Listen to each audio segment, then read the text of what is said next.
मित्रांनो, शुभ विवाह या मालिकेच्या आजच्या भागामध्ये आपण पाहणार आहोत. भूमी रागिणीला भेटण्यासाठी तिच्या रूममध्ये जाते आणि ती रागिणीला सांगते की आत्ता मला तुम्हाला एक महत्त्वाची गोष्ट दाखवायची आहे, मात्र त्यासाठी तुमच्या लॅपटॉपची गरज आहे. त्यावर रागिणी म्हणते ठीक आहे आणि ती भूमीला तिचा लॅपटॉप देते. त्यानंतर कंपनीच्या ज्या एम्प्लॉईजकडे ते कार्ड आहे त्यांची लिस्ट भूमी रागिणीला दाखवते. त्यावर रागिणी म्हणते पण यामध्ये खूप लोक आहेत, यांपैकी तो माणूस कोणता हे आपल्याला कसं कळणार.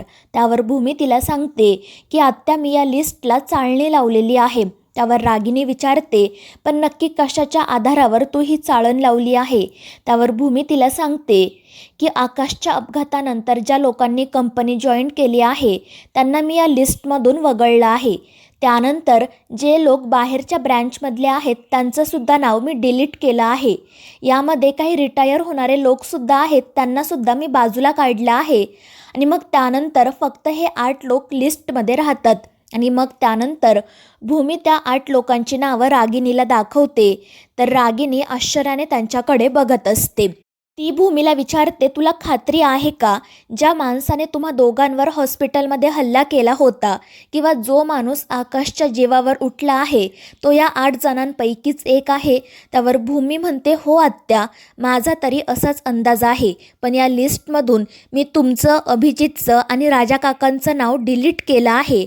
उरलेल्या 5 जणांपैकीच तो एक व्यक्ती असावा. आणि भूमीचं हे बोलणं ऐकून रागिणीला धक्काच बसतो.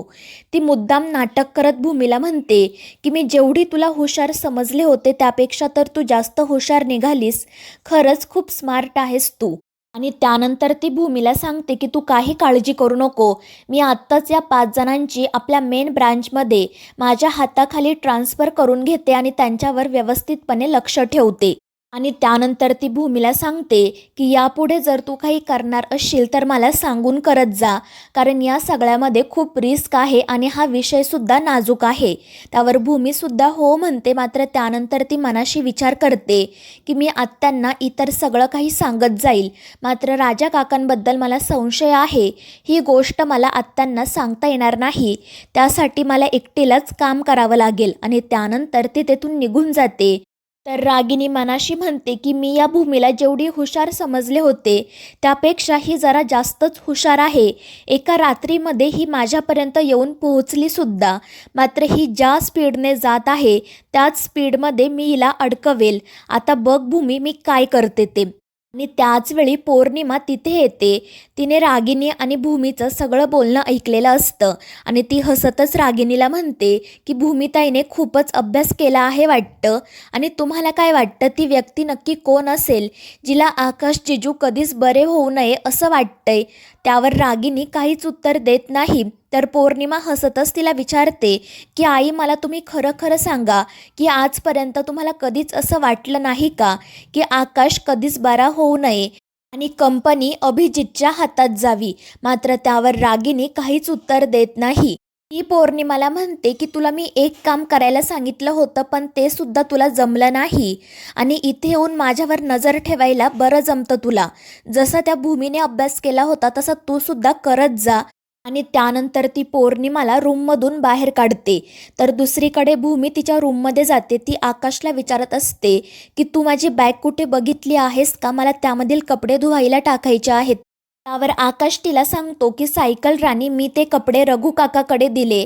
त्यावर भूमी म्हणते पण त्या बॅगमध्ये खाली जे कपडे होते ते न वापरलेले होते. त्यावर आकाश म्हणतो हो सायकल राणी, तू मला सांगितलं होतं ना की टॉवेलच्या खाली जे कपडे आहेत ते न वापरलेले आहेत आणि टॉवेलच्या वरती जे आहेत ते धुवायला टाकायचे आहेत. मग मी टॉवेलच्या वरचे कपडे रघु काकाकडे दिले. त्यावर भूमी म्हणते पण मग खालचे कपडे कुठे आहेत, ते कपाटात व्यवस्थित लावायला लागतील ना.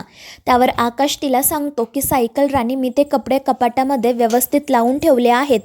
आणि त्यानंतर तो भूमीला ते कपाट दाखवतो आणि आकाशने सगळं काही व्यवस्थित आवरून ठेवलं आहे हे बघून भूमीला खूप आनंद होतो आणि ती आकाशचं कौतुक करते. ती आकाशला विचारते आता तुला काय बक्षीस हवं आहे. त्यावर आकाश म्हणतो की सायकल राणी, मला काम करायचं आहे, तू प्लीज मला काहीतरी काम दे. त्यावर भूमी विचारते की आकाश, हा काय हट्ट आहे आणि तू काम करण्याची खरंच काही गरज नाही, मात्र आकाश तिला सांगतो की नाही सायकल राणी, मला तुझ्यासाठी काम करायचं आहे. त्यावर भूमी त्याला विचारते, पण हा विचार अचानक तुझ्या मनात कसा आला?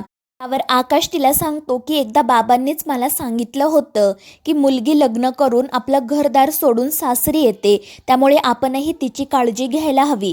जर तिला एखादी गोष्ट विकत घ्यायची असेल तर मग ती कोणाकडे पैसे मागणार? तिची जबाबदारी आपल्यावर असते, त्यामुळे आपल्या बायकोसाठी आपल्याला पैसे कमवावे लागतील. आणि आकाश हा सगळा प्रसंग भूमीला सांगतो आणि तिला म्हणतो की सायकल राणी, तू माझी बायको आहेस ना, मग तुझी जबाबदारी मीच घेणार ना. मला तुझ्यासाठी काम करायचं आहे, पैसे कमवायचे आहेत. आणि आकाशचं हे बोलणं ऐकून भूमी त्याच्याकडे पाहतच राहते. ती आकाशला म्हणते, पण आकाश, आत्ता तू काम करण्याची खरंच काही गरज नाही. मात्र आकाश तिच्याकडे हट्ट करतो की सायकल राणी, मला काम करायचं आहे. त्यावर भूमी म्हणते, ठीक आहे आकाश, मग आजपासून मी आपल्या कंपनीचा जो हिशोब चेक करते त्यामध्ये तू सुद्धा मला मदत कर. आणि त्यावर आकाशही आनंदाने हो म्हणतो. आणि त्यानंतर तो लगेच ही गोष्ट सांगण्यासाठी रागिनीकडे जातो. रागिनी ऑफिसचं काम करत असते. ती ऑफिसमध्ये सांगत असते की मी तुम्हाला 5 व्यक्तींची नावं मेल केली आहेत, यांना त्यांच्या ब्रँचमधून आपल्या मेन ब्रँचमध्ये ट्रान्सफर करून घ्या. आणि रागिनीचं हे बोलणं राजा काका, आजी आणि भूमीसुद्धा ऐकतात. राजा काका रागिनीला विचारत असतात की तू या 5 व्यक्तींचा ट्रान्सफर आपल्या मेन ब्रँचमध्ये का करत आहे? आणि त्यावर रागिनी त्यांना काही सांगणार इतक्यात आकाश तिथे येत म्हणतो की आतू, हे सगळं तू नंतर सांग, पण आधी मी काय म्हणतोय ते ऐकून घे. आणि त्यावर रागिनीसुद्धा हो म्हणते. तर आकाश तिला सांगतो की आजपासून मी माझ्या सायकल राणीची जबाबदारी घेणार आहे, तिच्यासाठी काम करणार आहे. आणि ते ऐकून सर्वांनाच खूप आनंद होतो. आजी तर कौतुकाने आकाशकडे बघत असते. तर रागिनी त्याला विचारते, अरे पण तू नक्की काय काम करणार आहे? त्यावर आकाश तिला सांगतो की तू सायकल राणीला ज्या फाईल्स देते त्या फाईल्स मी चेक करणार आहे, कारण माझं मॅथ्स खूप चांगलं आहे ना. आणि ते ऐकून रागिनीला धक्काच बसतो.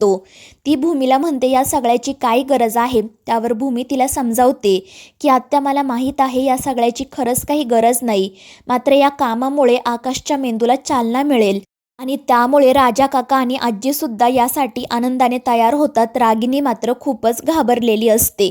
आणि त्यानंतर आकाश रागिनीला विचारतो की आत्तू, तुम्हाला या कामाचा किती पगार देणार? आणि ते ऐकून सर्वांनाच हसू येतं. भूमी आकाशला म्हणते, अरे आकाश, हे आपल्या घरातलंच काम आहे ना, मग यासाठी तुला कशाला पगार हवा आहे? त्यावर आकाश म्हणतो, नाही सायकल राणी, बघितलं आहे, अभिजित दादासुद्धा आपल्या ऑफिसमध्ये जे काम करतो त्याचा पगार घेतो. आणि ते ऐकून रागिनीला तर धक्काच बसतो. ती रागातच आकाशकडे बघत असते. तर आकाश भूमीला सांगतो की सायकल राणी, जर मला पगार नाही मिळाला तर मग मी तुझी जबाबदारी कशी घेणार, तुझ्यासाठी गिफ्ट्स कसे आणणार? त्यामुळे मलासुद्धा पगार हवा आहे. तर मित्रांनो, या मालिकेच्या पुढील भागांमध्ये आपण पाहणार आहोत, पौर्णिमा रागिनीला सांगते की उद्या सकाळी भूमिताई डॉक्टर प्रधानांना भेटण्यासाठी त्यांच्या घरी जाणार आहे. आणि त्यामुळे रागिनी खूप घाबरते. आणि त्यानंतर दुसऱ्या दिवशी सकाळी भूमी डॉक्टर प्रधानांना भेटण्यासाठी त्यांच्या घरी जाते. तर त्यांच्या घराचा दरवाजा उघडाच असतो आणि डॉक्टर प्रधान एका खुर्चीवर पडलेले असतात. तर मित्रांनो, या मालिकेच्या पुढील भागांच्या अपडेटसाठी आपल्या चॅनेलला सबस्क्राईब करा.